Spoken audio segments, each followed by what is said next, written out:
Bonjour à tous et à toutes, je me présente, je m'appelle Patrick Deradre, je suis domicilié à Lédin, près de Saint-Quentin dans les Hauts-de-France. Si je me présente à vous masqué, c'est avant tout pour ma sécurité, car je vais vous faire état de différentes affaires criminelles dont je suis la victime.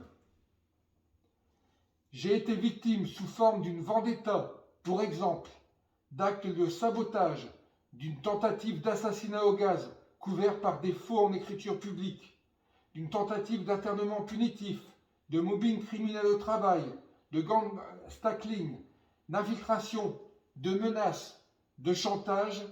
La liste est très longue.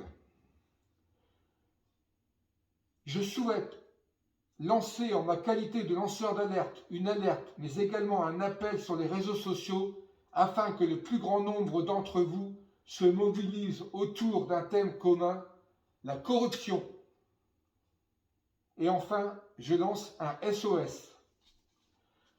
Le début de tous mes malheurs remonte au 28 septembre 2004, lorsque j'ai été victime d'un conflit d'intérêts dans le bureau d'un avocat de renom de Saint-Quentin, car cet avocat était également l'avocat de mon employeur sans que je le sache. J'ai également, en ma qualité de comptable et gestionnaire de paye en entreprise, été témoin d'un abus de biens sociaux sur 2 exercices comptables, 2001 et 2002, pour un montant total de 121 959,24 € hors taxes. J'ai fait état à cet avocat de harcèlement au travail, de violences psychologiques au travail, mais également de cet abus de biens sociaux que j'ai évoqué précédemment.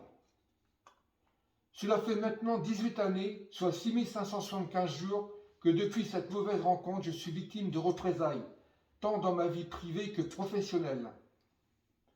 Il faut savoir que suite à des dépôts de plainte que j'avais adressés au procureur de la République de Saint-Quentin, j'ai été auditionné par des gendarmes sur requête du procureur de la République dans des conditions inacceptables et inadmissibles, sous les intimidations, les menaces, le chantage, les provocations, le refus de faire des photocopies, le refus de prendre des documents, et j'en passe, dans le but de classer des dossiers particulièrement sensibles.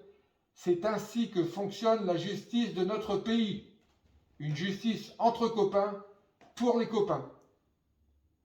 J'ai par ailleurs déposé par lettre commandée plusieurs plaintes en 2019 pour corruption. Plaintes que j'avais adressées au procureur de la République de Saint-Quentin, ainsi qu'une plainte en 2020 pour des violences au travail. Toutes mes plaintes sont restées sans réponse de la part de ce dernier. Nul doute que le contenu de mon courrier dérangeait fortement le palais de justice de Saint-Quentin en raison de mes accusations concernant le fonctionnement de la justice mafieuse au cœur même des Hauts-de-France. Pour information, j'avais également adressé une lettre commandée le 15 décembre 2018 à M.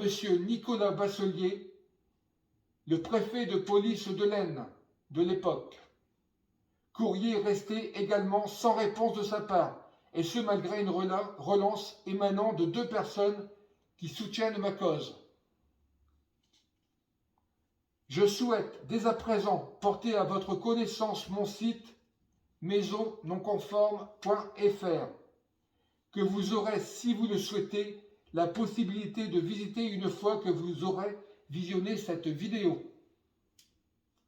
Vous pouvez également vous y rendre en tapant je suis patrick.fr ou je suis victime.fr ou je ne suis pas un chien.fr. Je dispose au total d'une 50aine de noms de domaine afin de me faire connaître. J'ai pour objectif de me sortir de ce cauchemar, tout en faisant tomber le système judiciaire mafieux.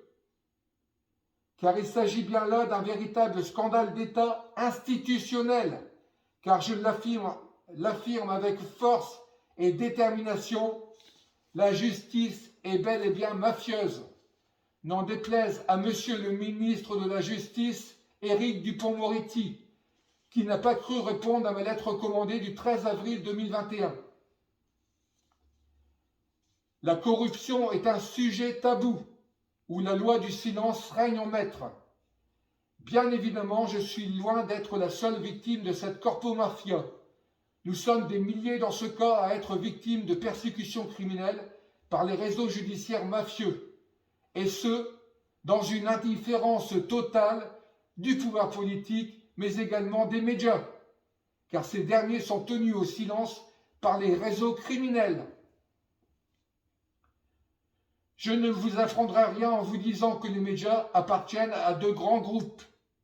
Je me suis entretenu avec plusieurs journalistes à Paris en 2019, dans le cadre des manifestations Gilets jaunes, entre autres avec un journaliste et son équipe de chez CNews près de l'Arc de Triomphe. Ces derniers ont été très clairs. Je cite l'un d'eux. « Monsieur, vous ne trouverez aucun média qui acceptera de parler de la justice, de la franc-maçonnerie, car les médias appartiennent pour la plupart à des grands groupes, peut-être un lanceur d'alerte. Et encore, comme Mediapart. Les 18 années de persécution criminelle dont je suis la victime, soit plus de 6575 jours, me permettent de vous affirmer sans embâche que la justice est gangrénée par les mafias qui agissent en bande organisée et qui ont pour objectif, entre autres, de s'enrichir en pillant leurs victimes par n'importe quel moyen. Une grande majorité d'avocats copinent entre eux. En effet, la corruption s'exerce dans un premier temps à travers les avocats. L'autre partie garde le silence car elle craint des représailles. À ce sujet, je souhaite vous faire état de maître Wilfried Paris, avocat au barreau de Rouen, qui fut, selon ses écrits sur les réseaux sociaux, victime le 3 décembre 2015 d'une tentative d'assassinat. En effet, le procureur de la République de Rouen fit envoyer les forces spéciales de la BRI au domicile des parents de maître Wilfried Paris, en le faisant passer pour un dangereux kamikaze prêt à en découdre et lourdement armé, sur la base d'accusations téléphoniques délirantes faites sous fausse identité. Nul doute de l'issue de cette mascarade macabre si maître Wilfried Paris avait été présent au moment de l'assaut de la BRI. Il faut savoir que maître Wilfried Paris plaidait au moment des faits pour différentes affaires sensibles, notamment au Conseil constitutionnel de Paris, pour une modification de la loi Guessot. Je pourrais également faire état de maître François d'Anglean et de maître Bernard Ripper, tous deux victimes de violences de la part de leur hiérarchie. Je souhaite ajouter l'emprise mafieuse de certains experts judiciaires, huissiers de justice, greffiers, juges d'instruction, procureurs de la République, magistrats, assurances, protection juridique, banques, etc. Sans tout ce petit monde, la corruption judiciaire ne pourrait pas s'exercer, et il convient d'ajouter qu'une grande partie de la classe politique est corrompue. L'autre partie craignant également des représailles, d'où la loi du silence qui est voulue. Bien que n'étant pas concerné, j'ai pu lire sur les réseaux sociaux de très nombreux témoignages et souhaiterais faire état de certaines méthodes mafieuses concernant la gestion des tutelles curatelles, qui se livrent également au pillage de leurs clients.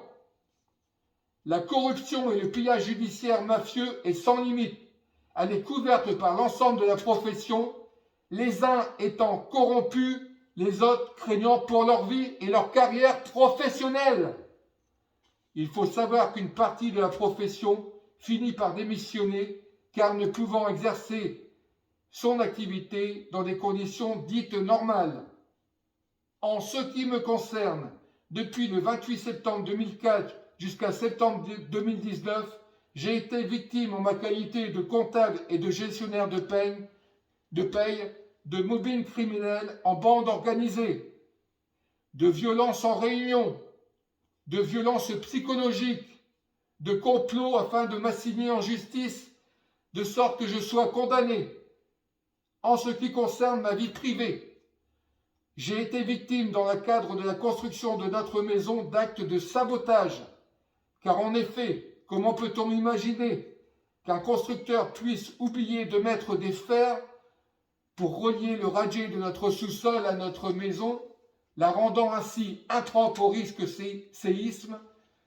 Je pourrais également vous faire état d'affaissement d'un linteau au sous-sol, ainsi que la non-conformité au règlement thermique, du plancher chauffant non conforme. La liste est longue, rendant ainsi notre maison invendable en l'état. Affaire maison non conforme. Une expertise judiciaire mafieuse s'est déroulée entre le 17 décembre 2009 et fin janvier 2011. Expertise savamment orchestrée par un expert judiciaire corrompu.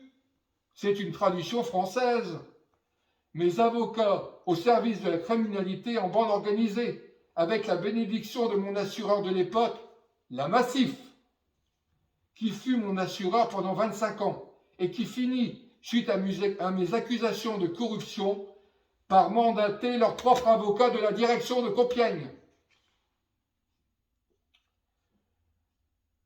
Non pas pour nous défendre, mais pour copiner avec les partis adverses afin de nous faire accepter par courrier une proposition fantaisiste de 4 970 €, sous les menaces, les intimidations, les faux en écriture, au profit des assureurs des partis adverses, SMA BTP et le groupe AXA. C'est ainsi que fonctionne la Massif, qui, d'après les informations que j'ai pu recueillir, a été condamné à indemniser des clients pour des faits similaires. J'ai également, à la demande des réseaux mafieux, été victime d'infiltration par des proches. J'ai non seulement été victime de complots, de falsification du permis de construire, de falsification du cahier des charges du lotissement, de faux en écriture publique de la part d'un deuxième expert judiciaire corrompu. Affaire mes chers voisins.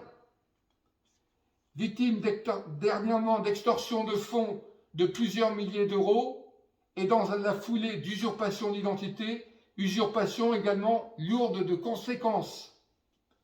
J'ai bien compris que leur objectif consiste à nous prendre notre maison, et ce, par n'importe quel moyen possible. C'est ignoble, mais c'est ainsi que fonctionnent les mafias. Elles multiplient en créant des situations pour condamner les victimes, qui seront de ce fait la plupart du temps spoliées de leurs biens. Pour conclure, je souhaiterais que vous puissiez partager au maximum cette vidéo.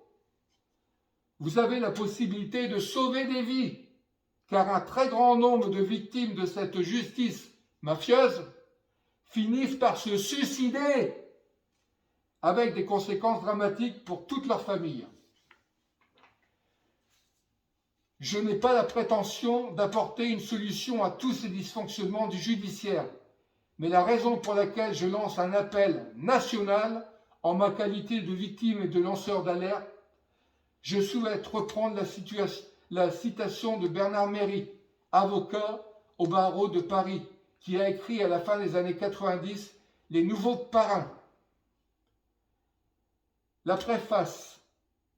Un beau jour, on se dit que ça suffit. L'auteur révèle non sans risque un petit monde où le secret est roi, où les règles du droit sont confisquées au profit de ceux qui les violent impunément, dans l'intérêt de leurs copains. Il dénonce une justice à deux sorties, l'une pour le frère et l'autre pour le justifiable ordinaire, l'exclu des fraternels. Des viviers de richesse sont constitués en terrain de chasse privilégié pour que des compères se repaissent sur le dos des victimes. La distribution des charges et honneurs s'apprécie en fonction du service rendu ou à rendre, du degré de sécurité de l'impétrant que l'impétrant offre à ses chefs. Le poste de décision sont servis aux seuls initiés, comme autant de cloisons étanches pour le plus grand profit du petit nombre. Les nouveaux parrains règnent sur l'État et se servent de la justice comme d'une arme redoutable. Déclaration choc de M. Claude Butin, qui fut avocat au barreau de Paris, puis juge d'instruction à Mayotte et Pontoise. ne faites jamais confiance à la justice de votre pays. Je souhaite également faire état d'un extrait de la préface de l'un des livres de maître David Koubi, avocat à la Cour de Paris, Une contestation française. Je cite, « Chacun de nous est conscient que la République va mal, que l'intérêt général ne cesse d'être bafoué, que la justice est dévoyée en un instrument au service des puissants, et que nos politiques, à quelques rares exceptions près, ne s'engagent pas contre notre ennemi la finance, mais se complaisent dans cette démocratie de basse intensité. J'invite les associations d'aide aux victimes, tous les leaders gilets jaunes, Maître Wilfried Paris, qui est à l'origine de la création Gilets jaunes Justice, ainsi que toutes les bonnes consciences, citoyens et citoyennes de France et de Navarre, à se mobiliser pour former les rangs autour d'un thème commun, la corruption. La corruption, elle est au cœur même de la justice et de la République. La liberté d'expression est une arme redoutable pour lutter contre la corruption. Je vous invite à vous en servir sans modération. Au vu de la gravité de mes accusations, il me paraît judicieux de vous informer qu'un suicide, un accident ou tout événement funeste intervenant à mon égard serait a priori un assassinat. Une question s'impose, puisque la durée de survie sur une bande d'arrêt d'urgence au bord de l'autoroute est de 20 minutes. De combien de temps à vivre dispose un lanceur d'alerte qui dénonce la corruption et qui peut faire tomber à tout moment une organisation criminelle mafieuse, banque, assurance, justice, État.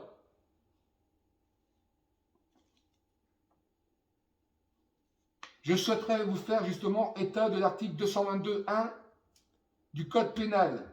Le fait de soumettre une personne à des tortures ou à des actes de barbarie est puni de 15 ans de prison de réclusion criminelle. Les deux premiers alinéas de l'article 132-23 relatif à la période de sûreté sont applicables à l'infraction prévue par le présent article.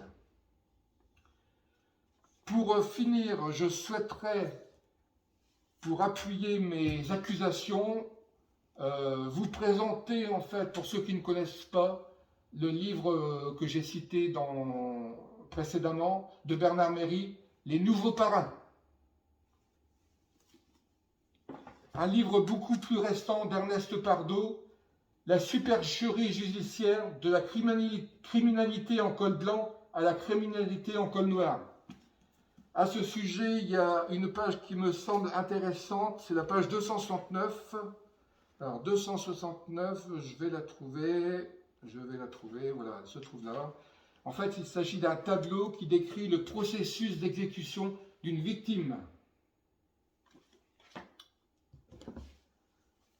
Pour ceux qui ne connaissent pas, il y a également François Ratage qui a écrit plusieurs livres concernant la justice.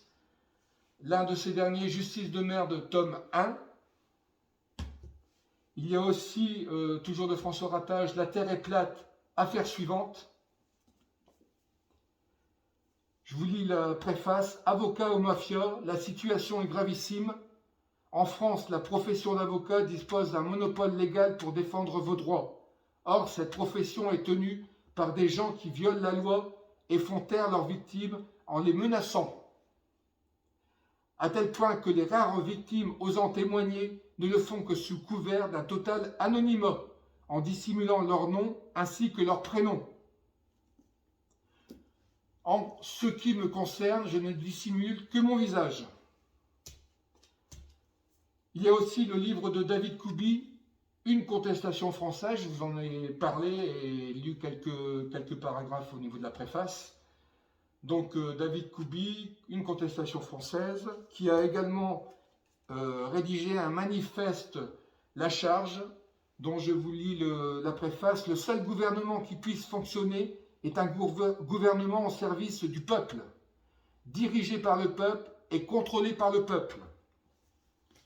En tant que lanceur d'alerte, je devais également vous informer du risque que j'encours, à plus forte raison que je parle de corruption au cœur même de la justice.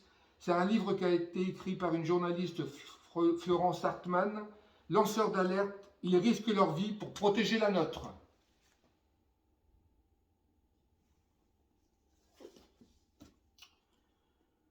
Il y a ensuite un livre de Jean-Michel Verne, Juge en Corse. 9 magistrats témoignent sur l'emprise mafieuse et les ambiguïtés de l'État. De Gérard Pandelon, La France des caïds. Arié Halimi, Le coup d'État d'urgence. Il y a un article très intéressant du journal de l'Express. C'est un article qui date de 2010 de mémoire. L'Aisne, le vrai pouvoir des francs-maçons. Élus, patrons, avocats, médecins, journalistes, leur figure de proue. Des effectifs en forte hausse. Voilà ce que j'avais à vous dire. Maintenant, je pense vous avoir un petit peu plus éclairage sur ma situation et notamment sur la situation de la justice. En ce qui me concerne, je reviendrai bien évidemment vers vous. Vous avez la possibilité de réagir et j'attends vos réactions justement. Donc je vous invite à réagir par rapport à cette vidéo et par rapport à mes accusations qui sont lourdes de conséquences en ce qui me concerne. Donc voilà, je vous remercie par avance. À très bientôt.